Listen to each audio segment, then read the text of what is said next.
집에서 방송을 통해서 예배를 드리시는 가족들, 그리고 이렇게 예배당에 함께 나와서 함께 대면 예배 드리는 모든 가족들을 주님의 이름으로 환영하고 축복합니다. 수요일마다 계속해서 다른 복음에 대해서 그렇게 말씀을 전하고 있습니다. 아니 우리가 배우는 복음만 바로 왜 배우면 되지 무슨 다른 복음을 배워 그러는데요.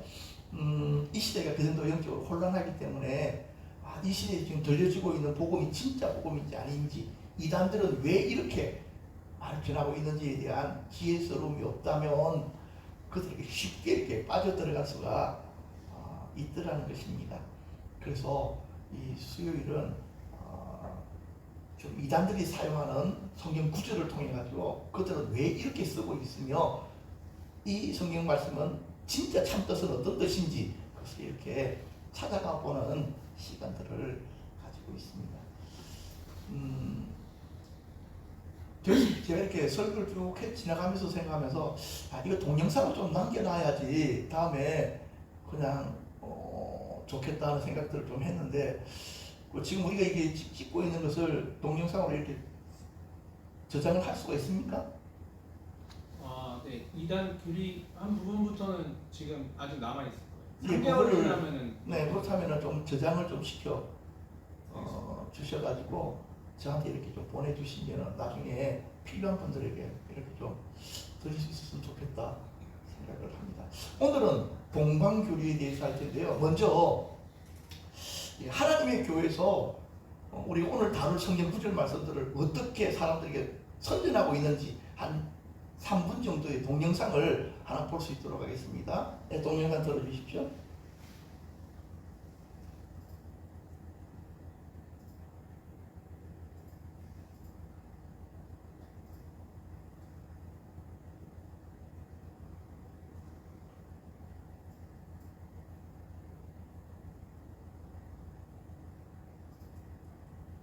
소리 키고.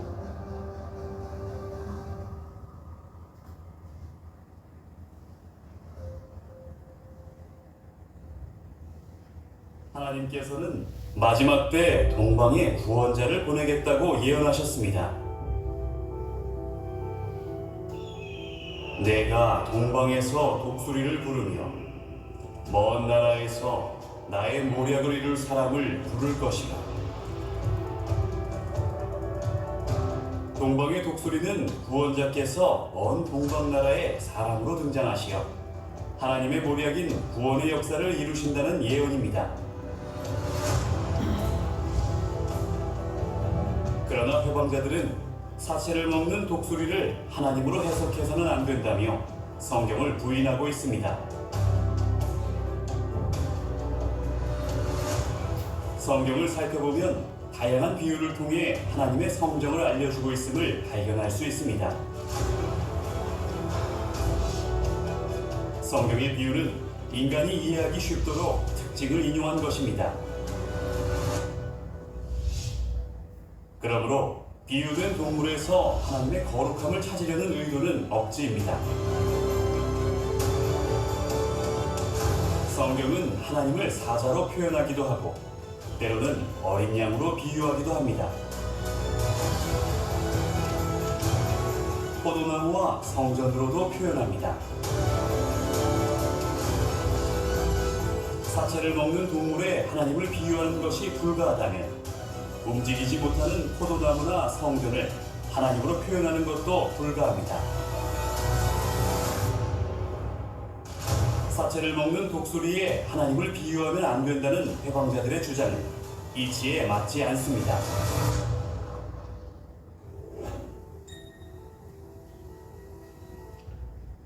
예.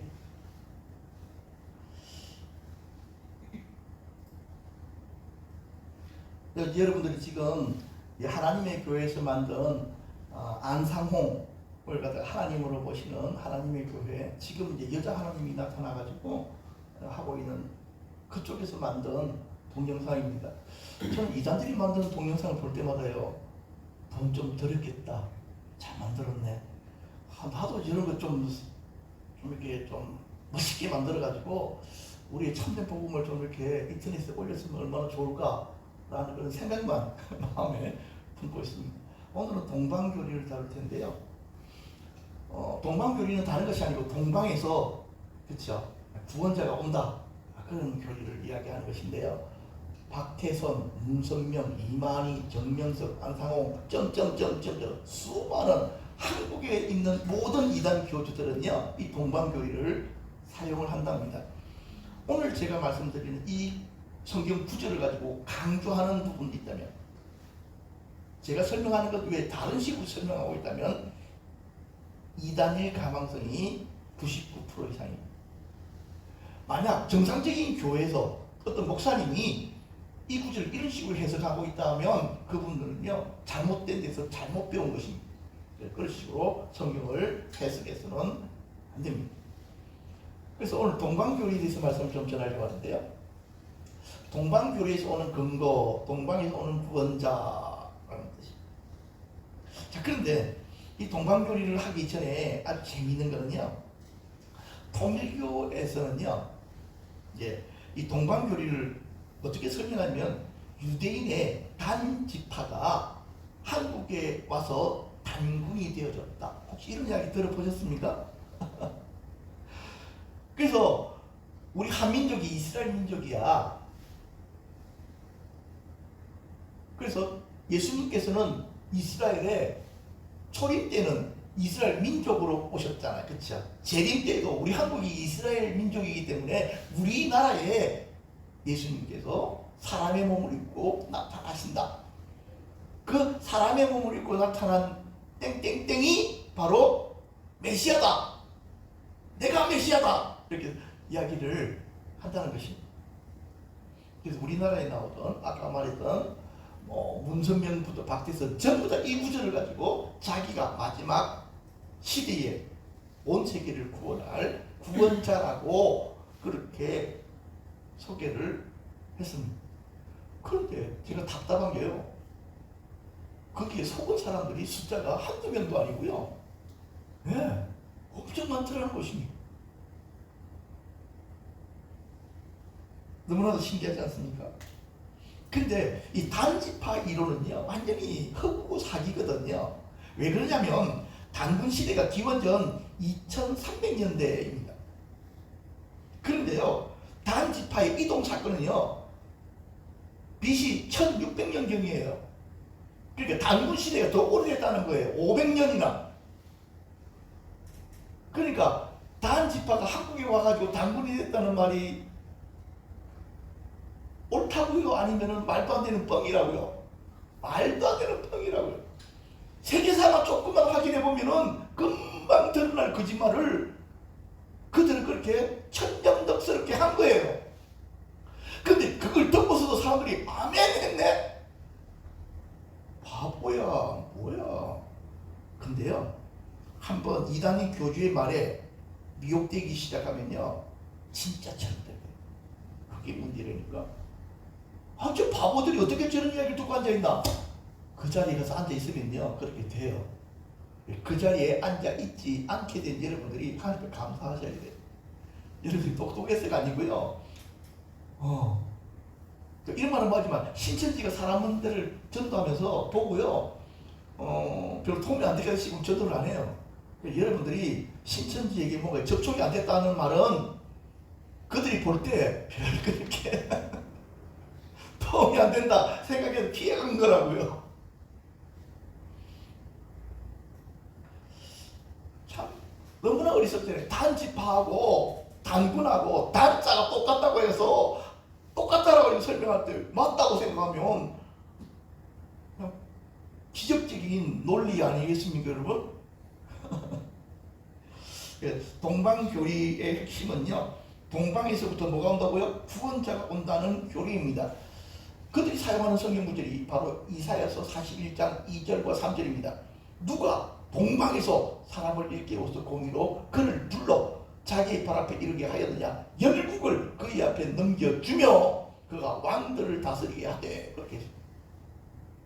마지막 시대에 열국을 다스릴 구원자가 어디서 온다고요? 동방에서 온다. 근데 이 이단들이 참 재미있는 건요. 우리나라가 동방이라는 이유 중에 하나가 우리나라가 동방 예의지국이 아니냐 그랬다는 겁니다. 동방 예의지국하고 성경에서 말하는 동방하고 무슨 상관이 있다고.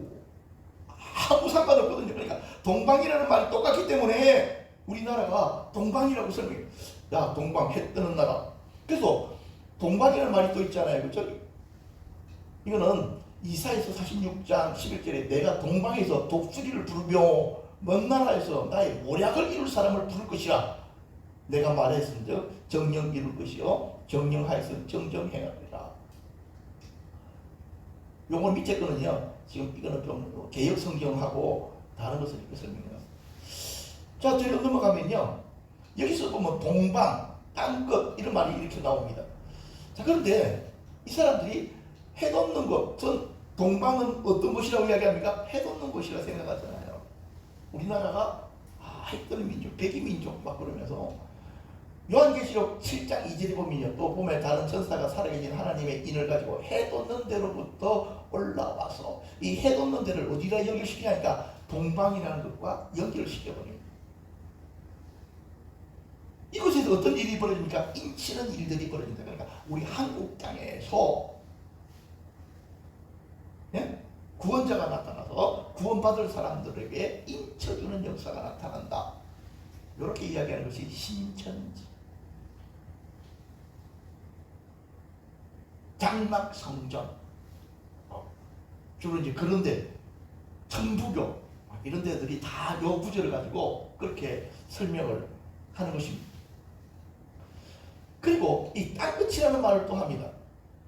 그러니까 이스라엘 중심으로 해가지고 땅끝이라고 할 때에 거기가 어디냐면 바로 한국을 뜻한다. 그렇게 설명합니다. 그래서 내가 땅끝에서부터 너를 붙들며 땅 모퉁이에서 우리나라 지도를 한번 봐봐. 모퉁이잖아. 땅 모퉁이. 이렇게 설명한다는 거예요. 그런데도 거기 감동받아가지고 아멘 그런다는 거예요. 그래서 땅끝에서부터 너를 부르며 땅 모퉁이에서 너를 부르고 내게 이르기를 너는 나의 종이라 내가 너를 택하고 싫어하여 버리지 아니하였다. 그래서 성경에 동방 땅끝 해놓은 것은 한국이다.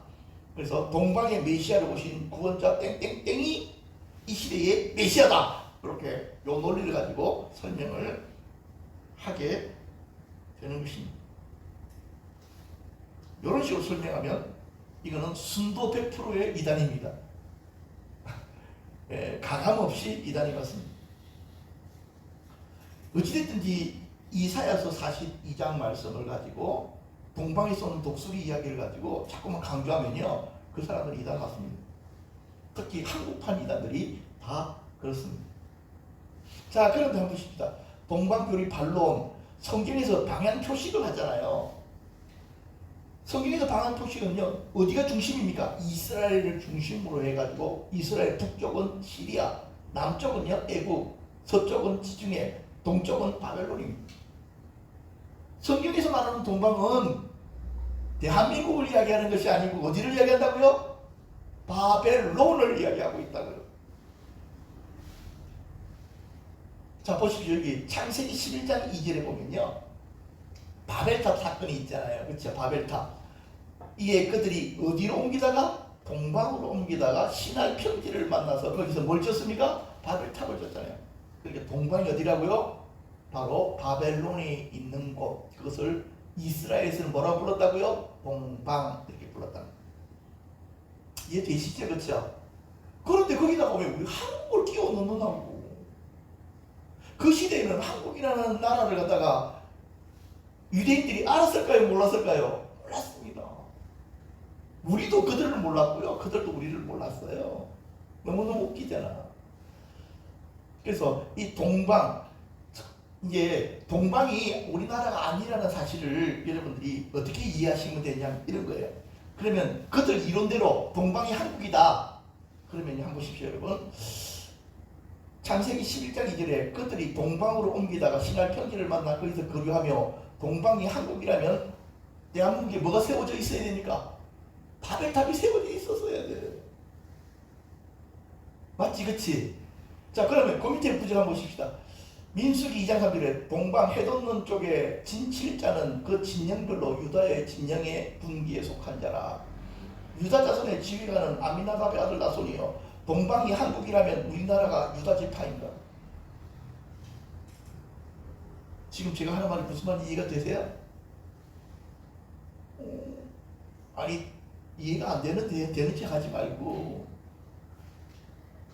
동방 해돋는 쪽이 한국이라 그들이 설명하잖아요, 그렇죠? 그렇다고 한다면은 이쪽에 진치는 사람들은 바로 유다의 진영이잖아. 그럼 우리나라가 이스라엘의 유다 지파여야 된다고. 근데 그들이 그런 말 안 했잖아. 단 지파가 넘어와가지고 당군의 후손이라 그랬잖아, 우리를 또. 그렇게 또 질문하면 얘들이 혼란해. 버벅거리기 시작하는 거예요. 왜? 맞지 않는 것을 억지로 설명해 놨으니까 성경 말씀을 가지고 딱 들어가면.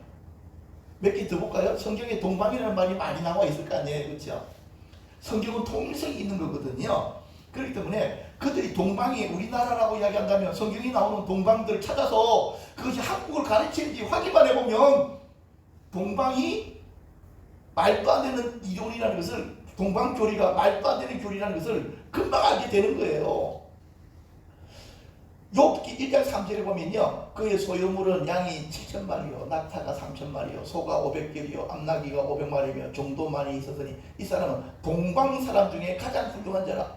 이게 누구 말하는 거냐면 욥기에 나오는 이야기예요. 자, 그러면요, 욥이 동방 사람이야. 그러면 욥이 한국 사람입니까? 맞아요? 욥이 한국 사람 맞습니까? 그러니까 동방교리 가지고 막 설치는 사람들은요, 성경 동방에 나오는 구절들을 찾아서 확인시켜주면 또 한다고. 동방에서 오는 독수리, 우리 교준이 맞는데? 그런데 그 동방이, 성경에서 말하는 그 동방이 한국을 이야기하는 것이 아니라고 하는 것을 깨닫기 시작하면요, 그들 마음속에 있던 믿음의 아주 구체적인 부분들이 깨트려지기 시작한다고. 우리가 지난 시간에 설교했던 성경인데요, 사사기 6장 33절, 그때 미디안과 아말렉과 동방 사람들이 다 함께 모여 요단강을 건너와서 이스라엘 골짜기에 진을 친지라. 동방이 우리나라라고 한다면 우리나라가 기도원에 이스라엘 공격한 적이 있습니까? 있어요, 없어요?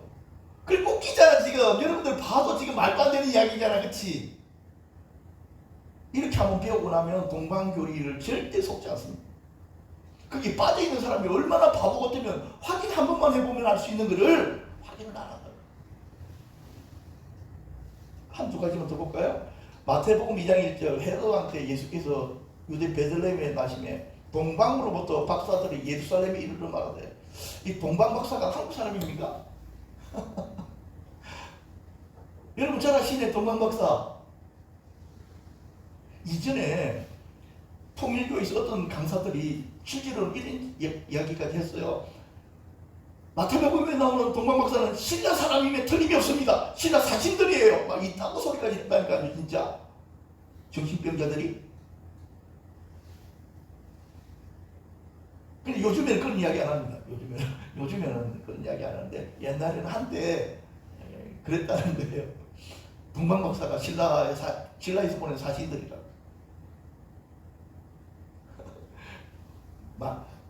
마리아 당나귀야, 이 도대체 이건 요한계시록 16장 12절에서 보면요, 또 6째 천사가 그 대접을 큰 강 유브라데에 솟으며 강물이 나가서 동방에서 오는 왕들의 길이 예비되었더라. 우리나라가 마지막 시대에 이스라엘과 전쟁하러 가야 됩니까? 아니죠, 그렇죠? 아닙니다. 그래서 여러분들이 제일 처음에 막 동영상을 통해서 막 보여줄 때 보니까 오우, 뭔가 그냥, 그쵸? 여러분들이 봐도 아, 동방에서 온 독수리, 아이고 놀랐다. 뻥입니다. 이렇게 실제를 하나 가지고 차곡차곡 정리하면 그들의 거짓은 드러나게 되어 있다. 그래서 이단들의 이야기는요, 언뜻 들으면 진짜 같은데 확인해보면 다 가짜예요. 그렇다고 한다면요, 동방의 독수리는 누구일까요? 내가 동쪽에서 사나운 날짐승을 부르며 먼 나라에서 나의 뜻을 이룰 사람을 볼 것이라. 내가 말했으니 반드시 이룰 것이요 계획한 반드시 시행하리라. 동방은 어디를 이야기한다 그랬습니까? 바벨론. 독수리는요 고레스를 뜻합니다. 이사야 44장 28절 아주 노골적으로 써놨습니다. 이는 사실은 이사야서 전체 쭉 설명을 해야 되는데 그 시간이 없으니까 그냥 답만 말씀드리는 거예요. 고레스에 관하여 이르기는 그는 내 뭐라? 목자라. 아까도 목자 부른다 그랬잖아요. 그죠? 그가 나의 모든 기쁨을 성취하리라 하며 예루살렘에 관해서는 이사야서 45장 1절 여호와께서 그의 기름 부음을 받은 고레스에게 내 종이라 그랬잖아요. 이같이 말씀하시되 내가 그의 오른손을 붙들고 그 앞에서 열국을 항복하게 하며 내가 왕들의 허리를 풀어 그 앞에 문들을 열고 성문이 닫히지 못하게 하리라. 앞에 동방에서 오는 사람에 대한 예언들을 요 구절하고 맞춰서 딱딱딱 해보면요 그대로 맞아 들어가는 것을 여러분들이 금방 확인을 하실 수가 있게 될 것입니다.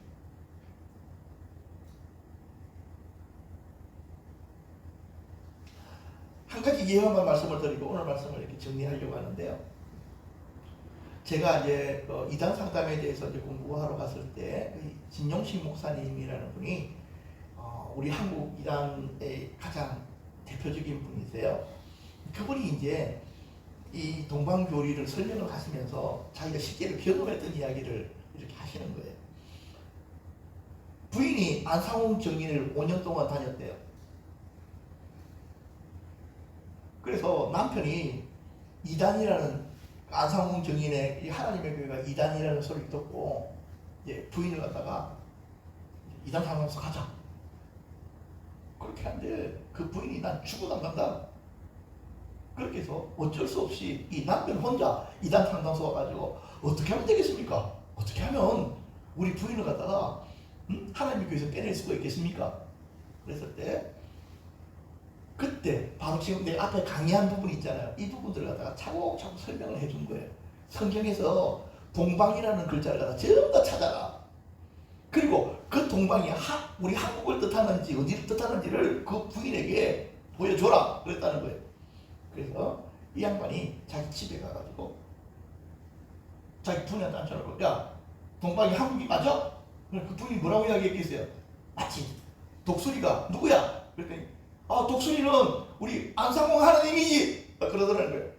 웃기는 소리 하고 있네. 동방이 우리 대한민국인지 아닌지 한번 확인 한번 해보자. 그래서 그 분이 확인해보자 그렇게 한 거예요. 그래서 성경을 찾아가지고 한 구절 이야기하니까 부인이 아무 소리도 안 하더라는 거예요.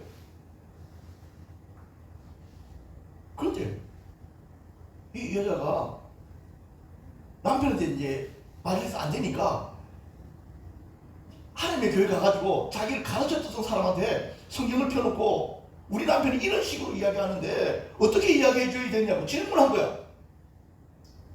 하나님의 교회 자기를 가르치는 강사가 여기에 대해 답을 해줄 수 있을까요? 없을까요? 아무 소리 못하고.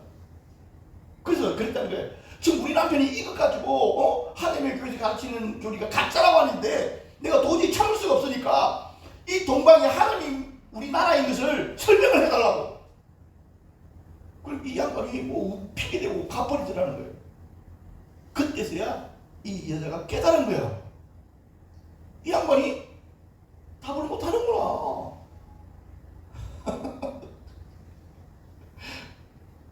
이것들 가짜구나. 그래서 그 부인은 남편이 막 이렇게 공격했을 때 자기는 성경 지식이 짧아가지고 대답 못한다고 생각한 거야. 이해되시죠? 그렇죠? 그래, 나는 당신한테 대답을 못하지만 누구는 대답할 수 있다고? 성경을 많이 알고 있는 계시를 받은 그분들에게 찾아가가지고 질문하면 완전히 자기 남편 갖다가 이렇게 코를 갖다가 확 꺾을 줄 알고 가서 따라다니면서 질문해도 아무 대답해 줄 인간이 없네. 자기 남편 이거 먹으려고 찾아다니다 보니까 자꾸만 그런 걸 의심하면 안 되지. 이런 소리밖에 안 들려주는 거야. 왜? 자기들이 봐도 사실은 동방이 한국이 아니거든. 정신이 바로 박혀 있으면 속을 수가 없는 거거든. 그래서 그 여자가 얘들 사귀구나 그렇게 하고 진성준 목사님 교회 와가지고 좀 더 훈련받고 그래서 완전히 그냥 하나님께서 빠져나왔다는 것입니다. 뭐 독수리니 뭐니 다른 이야기할 필요 없어요. 성경을 갖다 대면 지도도 성경에 하나님 말씀이라 그러잖아. 있잖아, 그죠? 그러니까 그들은 거짓 위에다 세워놓은 거예요. 그러나 우리가 이렇게 삶을 알게 되어지면 동방의 독수리는 누굴 뜻한다고요? 고레스를 뜻하고 바벨론의 왕 고레스, 메대와 바사의 고레스. 이해되셨습니까? 그렇습니다. 그래서 우리가 이렇게 성경 구절을 가지고 이게 뻥치는 사람들 그냥 뭐 지식 없이 들으면 너무 멋지게 들리잖아요. 동영상 한번 보십시오. 음악 소리 팍 나오면서 막 성경적이지 않다고 막 이렇게 이야기를 들어보면 어휴 그럴 수도 있겠네. 그럴 수 없습니다. 우리 한국은 그냥 한국이고요. 동방이 아닙니다.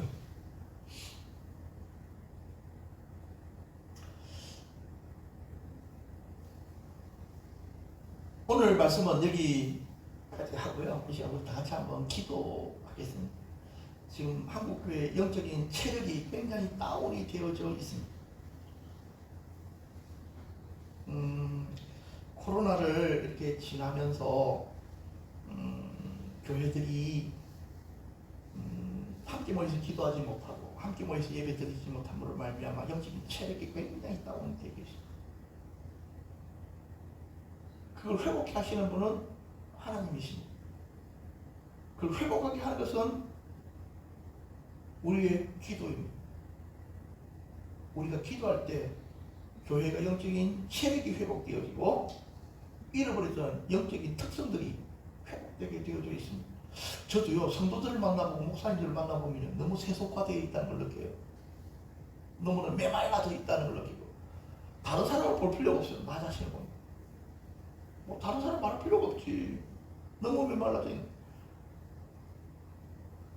코로나 시작할 때는 이런 생각으로 시작했거든요. 코로나만 끝나면 영적으로 그때부터는 해야지. 근데요 할 힘이 없어요. 보니까 영적인 체력이 남아있지 않는 거예요. 코로나 다 끝나가는데도요 여전히 모이기를 어려워하고요 힘들어요. 이 시간 먼저 우리 교회를 위해서 기도하십시다.